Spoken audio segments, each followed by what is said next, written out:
not smoke and mirrors, but true autonomous driving technology.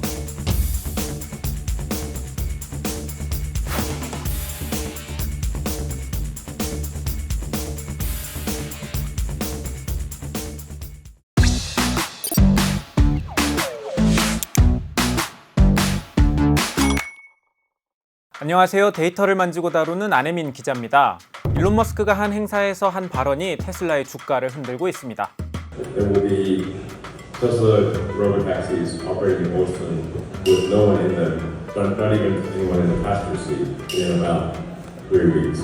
3주 안에 감시자 없는 로봇택시가 실현이 될 것이라 선언한 건데요. 이 발언이 있자 미 증시가 부진한 와중에도 테슬라의 주가는 사상 최고치를 눈앞에 두고 있습니다. 지난 11월 말에는 대한민국에 테슬라의 자율주행 시스템 FSD가 상륙하기도 했죠. 자율주행차와 로봇택시가 점점 현실화되고 있고 테슬라의 존재감도 점점 커지고 있습니다. 사실 현재 로봇택시에서 압도적 존재감을 보여주는 건 구글의 모회사 알파벳이 운영하는 웨이모입니다. 구글뿐 아니라 바이두, 아마존 등 다양한 기업들이 자율주행과 로봇택시 시장에 뛰어들고 있죠. 우리나라의 현대차도 최근 우여곡절이 있지만 마찬가지고요. 오늘 오그랩에서는 로봇택시와 자율주행차 시장에 뛰어든 다양한 기업들의 이야기를 5가지 그래프를 통해 풀어보도록 하겠습니다.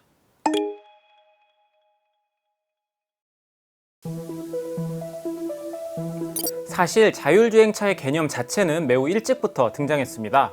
컴퓨터나 센서 기술이 없던 시절에도 우리들의 상상 속에는 내가 운전하지 않아도 움직이는 자동차가 존재해 왔으니까요. 본격적인 연구가 시작된 건 1980년대부터였습니다. 미국에서는 CMU, 카네기 멜론 대학교에서 첫 불꽃이 타올랐습니다. 1986년 CMU에서는 쉐보레의 파란색 대형 밴에다가 컴퓨터와 센서 등 이것저것 장착해서 무인 자동차를 제작했어요. 나브랩 1으로 불린 이 녀석은 느리지만 이렇게 사람 없이 주행을 하기도 했죠. 유럽에서도 비슷한 시기에 유럽 의회가 막대한 자원을 투입해 유레카 프로메테우스 프로젝트를 진행합니다. 유럽의 국가들만 참여하는 게 아니라 주요 자동차 브랜드들이 참여해 1995년까지 프로젝트를 이어왔죠.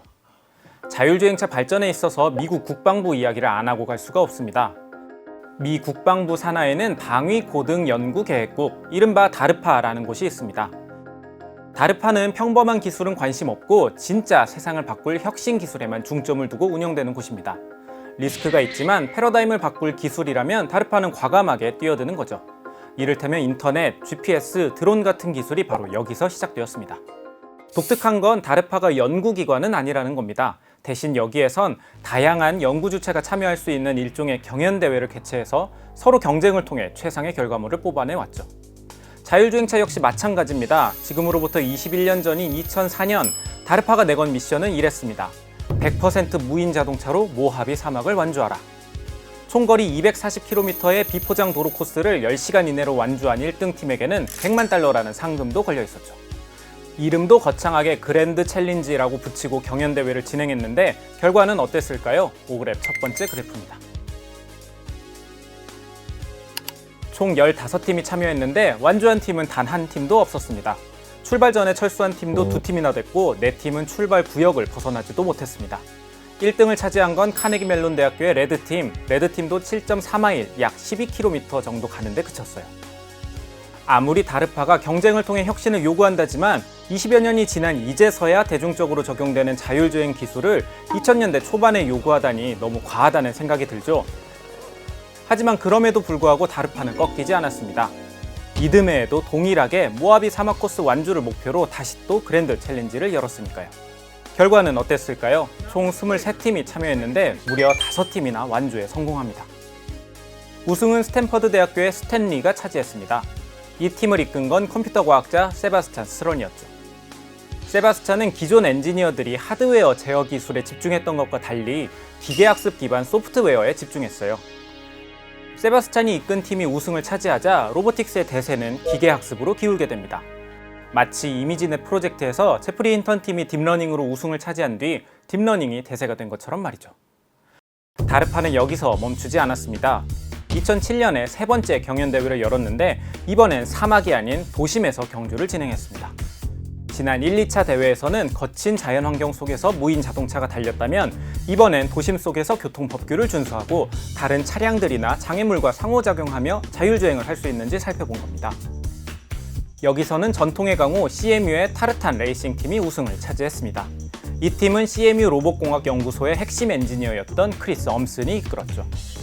다르파가 주최한 이 위대한 챌린지는 자율주행차 기술 혁신의 기폭제 역할을 톡톡히 해냈습니다. 그리고 이 대회를 유심히 살펴보고 자율주행 기술의 잠재력을 일찍부터 눈여겨온 한 기업이 있었습니다. 바로 구글이죠.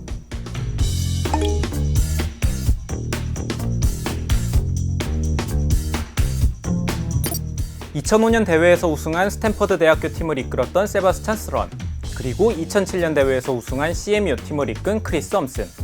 구글은 이 둘을 데리고 와서 완전 자율주행을 목표로 하는 프로젝트를 진행합니다. 처음엔 구글 내 비밀 연구 조직인 구글 X에서 야금야금 시작했어요. 도요타의 프리우스를 개조해서 100마일 규모의 10개 노선을 자율주행 해보자는 목표로 진행되었죠. 이후 프로젝트가 점점 발전하고 진화에 진화를 거듭하자 2016년엔 아예 별도 법인으로 분사시킵니다. A New Way Forward in Mobility라는 미션을 가진 웨이모가 이렇게 시작됩니다. 구글은 자율주행을 단순한 자동차 기술로 보지 않고 컴퓨터 과학과 AI 문제로 접근했습니다. 또한 단순히 연구에 그치지 않고 상업화까지 이어나가면서 구글의 미래 먹거리로 키워나가고 있죠. 웨이모에선 이미 수많은 시뮬레이션 주행을 이루었고 실제 도로 위에서 주행하면서 기술력을 거듭 업그레이드하고 있습니다. 오그랩 두 번째 그래프입니다. 꾸준히 자율주행 관련 인사이트 보고서를 내놓고 있는 가이드하우스의 작년 자료입니다. 2024년 12월 기준으로 글로벌 자율주행 기업 가운데 기술 순위 1위는 단연 웨이모입니다. 선두그룹에 포함된 기업은 단 3곳, 웨이모를 포함해 바이두와 모비라이 뿐이죠. 웨이모는 이미 1억 마일 넘게 사람 없이 완전한 무인 자율주행 운행 기록을 보유하고 있습니다. 현재는 미국 샌프란시스코 베이 지역과 피닉스, LA에서 24시간 연중 무휴로 로보택시를 운행하고 있죠. 이 지역에서 손님들을 태우고 달리고 있는 5세대 웨이모 드라이버에는 총 40개의 센서가 달려 있습니다. 카메라 29대, 레이더 6대, 그리고 웨이모의 핵심 기술력 중 하나인 라이다가 5대 장착되어 있죠. 레이더가 전파를 이용해 대상을 탐지한다면 라이다는 레이저를 이용해 주변 사물을 식별합니다. 레이저가 주변으로 발사되면 사물에서 반사되어 돌아오는 시간을 계산해 정확한 거리를 파악하는 거죠.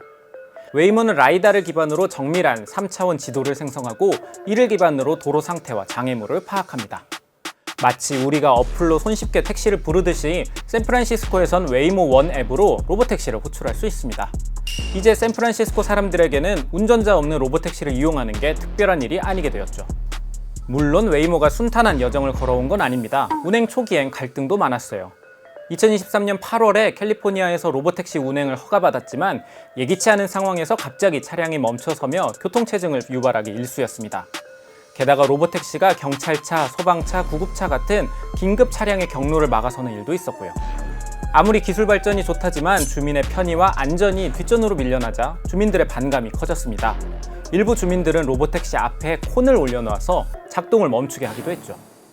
하지만 웨이모는 소프트웨어를 지속적으로 업데이트하고 소방서, 경찰서와 협력하면서 상황을 개선해 나갔습니다. 사고 발생률 같은 안전 지표도 인간 운전자 대비 양호하게 나오고 있고요. 오그랩 세 번째 그래프입니다. 평균적인 인간 운전자의 사고율을 100%로 두고 웨이모의 사고율을 그려봤습니다. 중상 이상의 심각한 사고 발생률은 인간 운전자 대비 91% 수준입니다. 에어백이 터지는 사고 역시 79%로 더 낮고 경상사고도 80% 수준이죠. 교통약자 부상 관련 사고 역시 인간 운전자보다 웨이모의 사고율이 더 낮게 나오고 있습니다.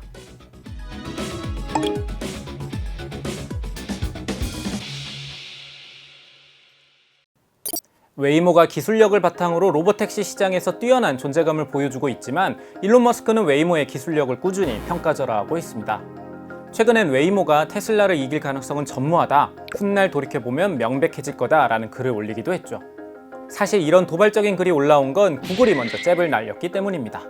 구글 내에서도 전설적인 프로그래머로 통하는 제프 딘이 테슬라가 아직 웨이모만큼 자율주행 데이터를 쌓지 못하고 있다, 이렇게 지적했거든요. 참고로 제프 딘은 구글 엔지니어 인사 시스템의 최대치가 레벨 10일 때 레벨 11으로 승진한 전설인데 이런 사람이 나서서 테슬라의 기술력이 부족하다고 비판하니 발끈한 거죠.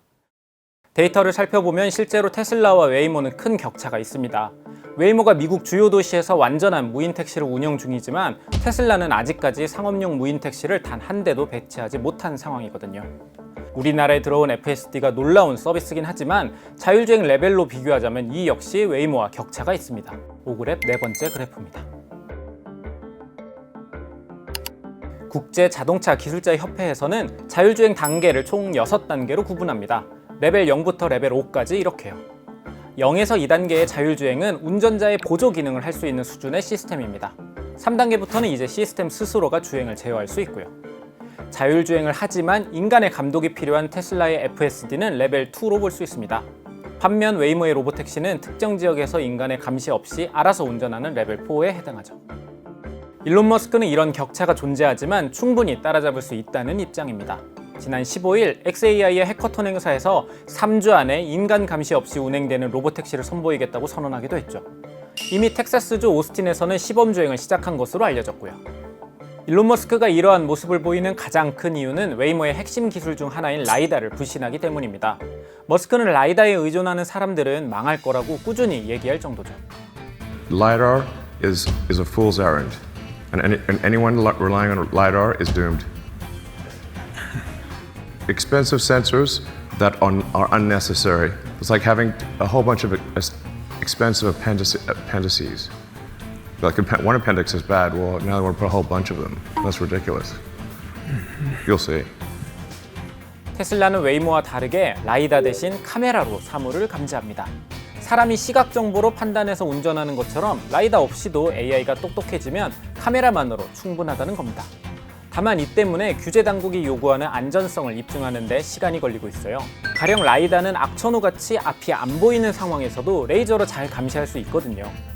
물론 그렇다고 해서 이 라이다가 만능은 아닙니다. 일단 라이다는 비싸다는 약점이 있어요.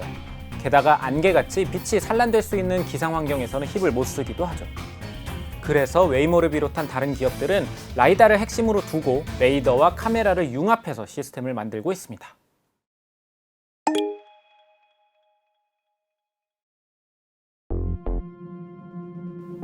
웨이모와 테슬라 이야기를 했지만 사실 더 많은 기업들이 이 자율주행차 시장에 뛰어들고 있습니다. 사실 테슬라는 기술 순위로만 보자면 앞서 살펴본 보고서 기준으로는 22로 간당간당하게 순위권에 든 후발주자에 가깝습니다. 그 앞에는 중국에는 바이두, 미국에는 오로라와 죽스, 크루즈 같은 기업들이 떡하니 버티고 있죠. 미국에 웨이모가 있다면 중국엔 바이두가 시장을 선도하는 대표 기업입니다. 샌프란시스코에서 웨이모를 손쉽게 부를 수 있는 것처럼 베이징에서는 바이두의 아폴로를 쉽게 찾을 수 있습니다. 2013년 자율주행차에 첫 발을 들인 바이두는 중국 정부의 전폭적인 지원에 힘입어 급성장하고 있습니다. 내년에는 중국 주요 도시를 넘어서 무인 로보택시를 전국적으로 확대하고 해외 진출까지 할 계획을 갖고 있죠. 미국에는 다양한 기업들이 웨이모의 자리를 노리고 있습니다. 먼저 오로라를 살펴볼까요? 오로라에는 구글이 처음 자율주행 프로젝트를 시작할 때 영입한 크리스 엄슨이 CEO로 있습니다.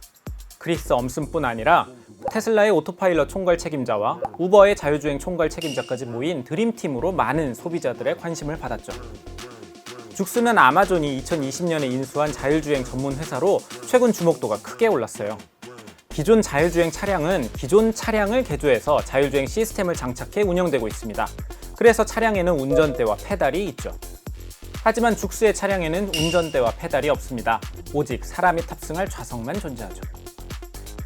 자율주행만을 위해 만들어진 차량으로 운영하는 죽스는 최근 라스베이거스에서 일반인 대상으로 무료 로보택시 서비스를 시작하면서 영향력을 넓혀가고 있습니다.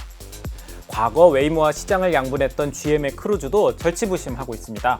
크루즈는 2023년 로보택시의 인명사고 이후 무인택시 운행 허가가 취소되었는데요.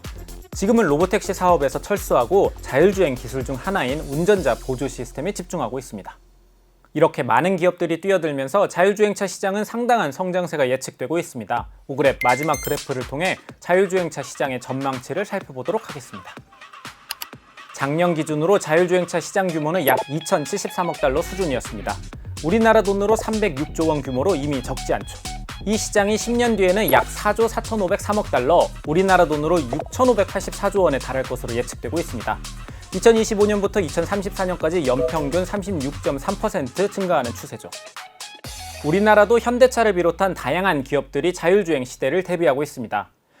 최근에 현대차 그룹에서 자율주행을 이끌던 42닷의 송창현 대표가 사임하면서 자율주행 시장의 주도권에서 현대차가 밀리는 것 아니냐는 우려가 나오기도 했지만요. 그래도 42닷에서는 바로 자체 자율주행 영상을 공개하며 여전히 경쟁력이 있다고 이야기하고 있습니다. 현대차뿐만이 아닙니다. 앞서 살펴본 기술 순위 11위에 있는 오토노머스 A2G, 바로 대한민국 기업입니다. 이 성과는 한국이 단순한 추격자가 아닌 자율주행 시장의 주요 플레이어가 될 수 있음을 보여주죠. 성장 잠재력이 거대한 이 시장에서 한국 기업들의 도전이 어떤 결실을 맺을지도 주요 관전 포인트가 될 수 있습니다. 2004년 모하비 사막에서 겨우 12km 달렸던 무인차가 이제는 샌프란시스코 도심을 24시간 누비고 있습니다. 주요 기업들의 기술 경쟁은 계속되고 있고 시장의 성장 가능성도 매우 높게 평가되고 있죠. 한국도 대기업, 중소기업 가리지 않고 이 거대한 파이를 노리고 있고요. 운전대를 잡지 않는 미래가 생각보다 빨리 올지도 모릅니다. 하지만 기술만큼 중요한 건 우리가 그 변화를 어떻게 받아들이고 그 과정에서 발생하는 사회적 갈등을 줄이는 것일 겁니다.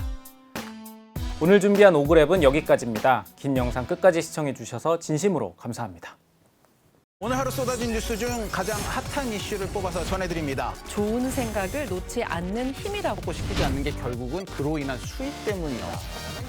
잡아먹으려고 하더라. 어서 오십시오. 안녕하세요. 어떤 일이 벌어진 겁니까? 라고 주장하는 상황입니다. 못했을 가능성이 있지만 이 아이가 킥장이가 있거든요. 이것도 다 문화적인 종묘에 대한 유일한 자랑거리입니다. 삼수를 하고 싶다. 매일 저녁 6시 50분 생방송 뉴스 헌터스. 여러분의 저녁 시간을 함께합니다.